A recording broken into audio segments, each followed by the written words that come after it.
Whenever you start a project, you have to begin with the end in mind. I'm going to say that again. I want you to listen carefully.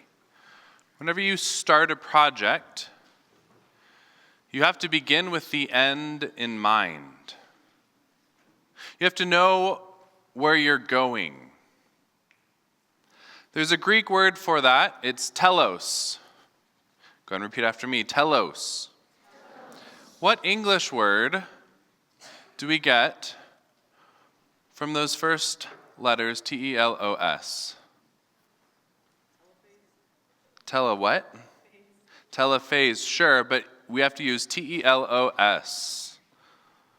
Not even rearranged. Telephone, so we're looking for T-E-L-O-S, not T-E-L... Yes. Telescope. Brilliant.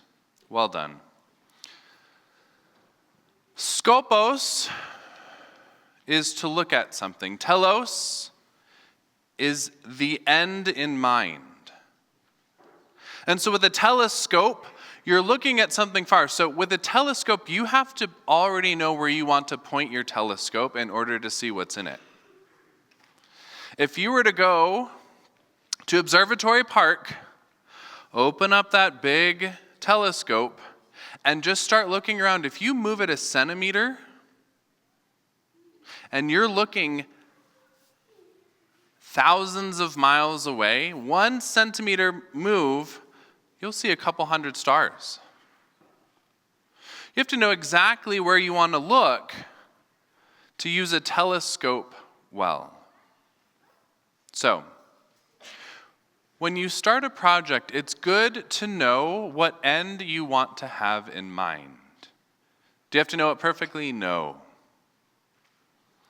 2 years ago, Archbishop sent us a letter and said, hey, there's only about 2 churches left in the whole archdiocese who have Jesus playing hide and go seek. You come to church to see Jesus, and however it happened, Jesus is an obstructed viewing behind a pillar. Would you move him to the center so 1, people know that we're Catholic. So 2, people know in here, people genuflect to the 4 corners. We could have taken that wooden tabernacle and just plopped it right there. And we would have done what Archbishop was asking. But there's actually a guideline that tabernacles are supposed to be secure. If you ever visited the previous tabernacle, you could have pulled it open with your hands. Now, if you're putting the most precious thing inside a secure box, would you want somebody to be able to open it without using the key? No. Question for you. Do you believe the Eucharist is the most precious thing? Our name of our parish actually says that. The most precious blood of Jesus. So the Eucharist that goes back into the tabernacle, the little host, we believe it's the body, blood, soul, and divinity, not just a symbol, but in truth. More precious than a diamond, more precious than gold, more precious than a free dress day pass. We believe it's the most precious thing. So why would we put it in a box that can be opened with your hands and anyone can take it? We've had, in our whole diocese, people come in and steal the Eucharist, and it's a very sad thing. And so we knew that we needed to change at least the tabernacle. So then we were thinking, gosh, shouldn't we have a tabernacle that if you were not Catholic and you did not know what was going on and you walked into the Catholic Church for the first time, could you tell where the most important thing would be by the way we set up the place? If you walk into a lot of houses, you can walk in and oftentimes the most prominent thing is the television. Okay, maybe for some families, that's one of the most important activities that they do together, watch TV together. For others, there's a really big picture of the family. I want you to go home. Think about your living room. How is it constructed? And what if somebody who did not know you walked into your house, they're not going to rob you of anything in this pretend scenario, and they walked around your main floor looking at your belongings, what would they see as most important to your family? How is it set up to convey what's important? So we knew that we were going to get a tabernacle that would show that which we don't have yet. It comes tomorrow. We have it in a secret hiding place. So that'll get revealed tomorrow. So that we knew that we needed to have a tabernacle that conveyed what is in here is sacred, is beautiful, is worth protecting, is worth orienting our whole church towards. Each of the pews facing inward to the altar and the tabernacle. Now, if you think about it, now the crucifix and where the tabernacle will be and the altar and the baptismal font make a total perfect line. Everything is centered. Jesus is no longer Pluto floating all the way out there as a dwarf planet. He's brought in so that everybody can see Jesus in the tabernacle. Now, if you think about it, when we come for adoration on Wednesdays and we have the monstrance here, again, what a beautiful visual that you will be able to see. Then we knew that we wanted to get a new crucifix. Because the name of our parish is, and go ahead and think back to the old crucifix if you can. Thumbs up if it depicted any blood, thumbs down if it did not depict any blood. Yeah, there was no blood. I'm not saying that's bad, that's how I have done yes and no historically. No controversy there. So there was no depiction of blood. Now, are we trying to make people grossed out? No. But do we believe what Jesus did was out of love? Do we believe what Jesus did was very hard? Do we believe what Jesus did was very painful? Do we want to show Jesus super comfortable on a cross like he was at a day spa? No, that would be silly. And so in looking at the crucifix, we decided to show the reality of crucifixion.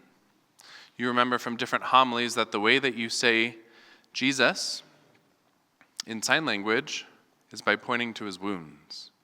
So we wanted to show the reality of his wounds without totally making people sick to their stomach. And then we were thinking about the beauty of the crucifix. You'll notice up there, and this will be for a different homily, that there are 4 letters that are on crucifixes nearly everywhere.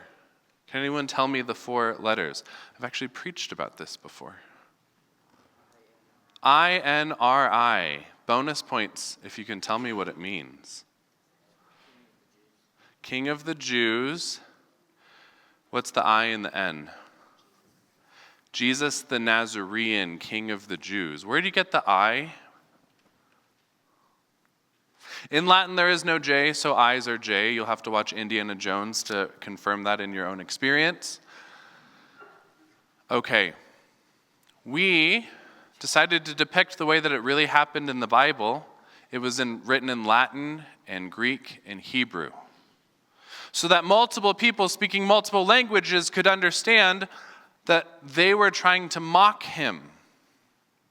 But the church takes that desire for multiple languages, and those are the languages now of the Bible, Latin, Greek, and Hebrew. If you are old enough and your parents let you and you choose to watch The Passion of the Christ, you'll hear the languages of Latin, Greek, and Hebrew. And then we wanted to say, Mary belongs at the foot of the cross. Right now, we show Mary's presence.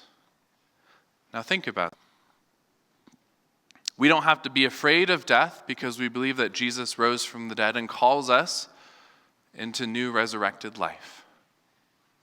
But not everybody knew that on Good Friday, and think of Mary's courage to be there as her son was being put to death. And Mary stands at the foot of the cross for Jesus, just as Mary stands at the foot of the cross for you and me. Jesus says, unless you are my disciple, you need to carry your cross daily and follow me. Mary follows Jesus. Mary accompanies us. And then we said, well, gosh, it wasn't just Mary, it was also John. How many apostles were there? How many apostles were there on Good Friday? 1. If you took a quiz and you got 1 out of 12, would you be happy with those results? No. But those are Jesus' pop quiz on the day of his being put to death, of how many of his disciples actually followed him when it got hard.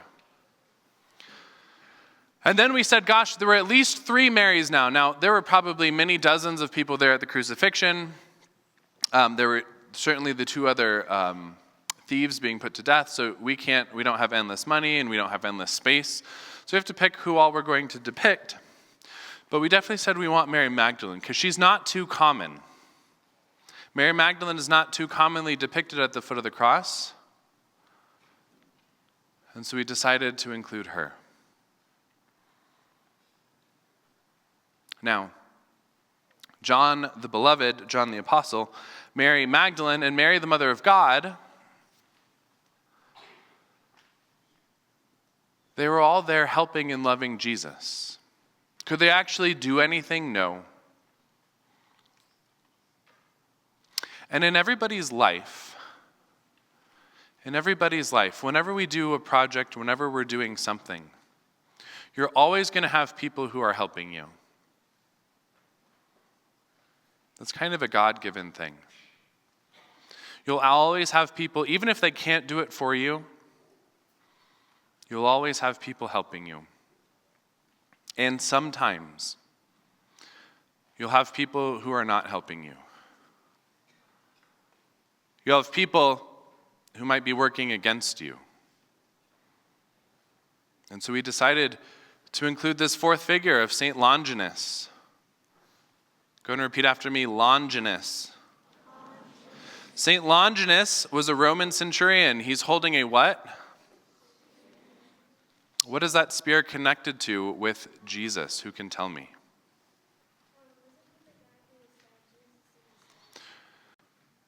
Because they said this thing is taking too long and we want to go home and watch TV. And so as Jesus' slow death was happening, they said, let's hurry this up. Jesus had already died, thankfully. You're always going to have people who cause you pain. You're trying to do something beautiful for God. That as he stabbed Jesus was already dead. Blood and water came forth from his side. We get that from the Divine Mercy Revelation. Fell in the eye. Think of how good glasses would have been. His sight was diminishing. And quite frankly, most people who work against those who are trying to do something beautiful for Jesus, they too, their sight is diminished somehow. They don't necessarily see things clearly, how things interrelate and how God is to be glorified above all things, but then it's not just all about the glory of God, it's about love of neighbor. And so it's this vertical love and this horizontal love. You cannot say that you love God and then you're mean to somebody in your class. You cannot say that you love God And then when somebody annoys you, you don't pray for them. You cannot say that you love God and then call people names or accuse them of stuff without backing it up.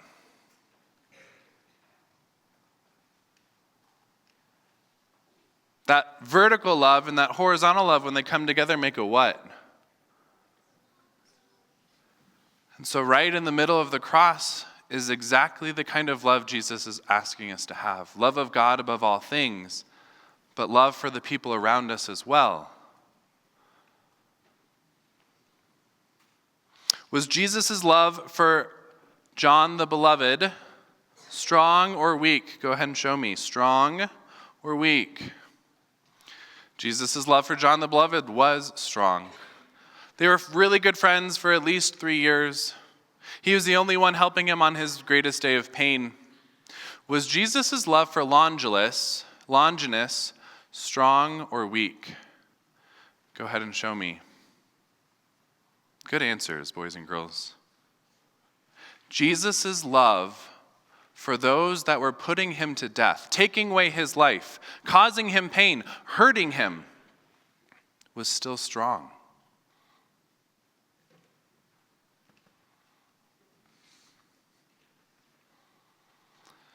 And so the beautiful story of Longinus is that as Jesus' blood, which where would it have come from? The fact that Longinus himself was stabbing him, fell on his eyes and made him capable of full sight. And being able to see, he went home amazed. He went home to his family. It was a long weekend, that weekend, like Memorial Day or something like that. It was the Passover. And he went home to his family and could see, and they were completely amazed. And they had heard about these followers of Jesus and these miracles that had happened with those who follow him and those whom he sent out to preach and teach in his name. That these communities were being formed, these new communities who don't even fear death anymore. And that these new communities were welcoming everyone. Doesn't matter what language they speak, doesn't matter what color their skin is, doesn't matter what country they're from. It doesn't even matter if they persecuted them, that they were welcoming people and asking them to live in a new way.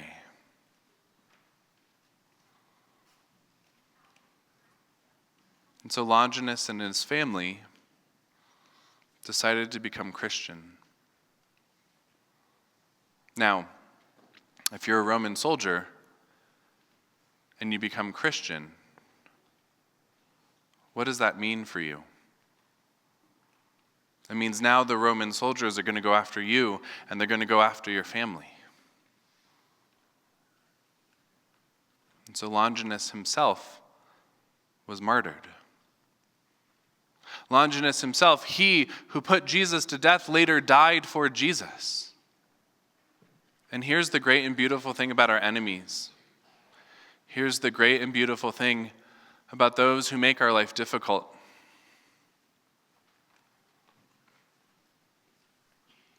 Is we can pray that they grow close to Jesus. In fact, we should, and we need to.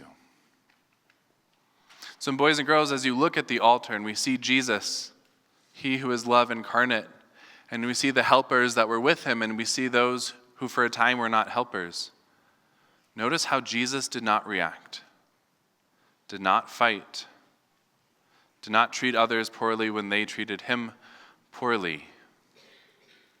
And that love with which he loved them changed their lives. This very powerful love was given over to these people, who then gave it over to more people, who then gave it over to more people. And if you think there's about 5 generations per century,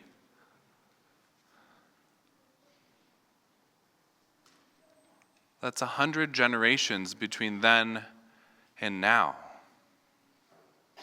Think of 100 people handing on the faith from grandmother to granddaughter, to mother in between, to her great-great-granddaughter, all the way going down to you and to me. that this revolution of love that started by Jesus calling people to himself was brought to a culmination on the cross, and then the hope given on Easter Sunday. The proof that following Jesus is powerful. My friends, this is why we go to Mass on Sundays. My friends, this is why we choose to live in a different way. Because the handing on of the faith allows our lives to be changed. And here's the last point, the very, very last point for you. It's really tempting to think that we're all John the Beloved or Mary Magdalene. If you think that you're Mary, the Mother of God, and are sinless, well, just give yourself a few years. It's really tempting to always think that we're the good guys. But if we're honest with ourselves, sometimes each of us is a Longinus. And the beauty of that is, even if we are, God forgives us, shows us mercy, and he loves us. And so in the place of a Catholic school, in the place of a Catholic church, it's okay to come having sinned. It's okay to come having done not good things. To join in these group of Christians who are trying to change the way that they live their lives. So to hand on love from one generation to the next. For this reason we say, praised be Jesus Christ.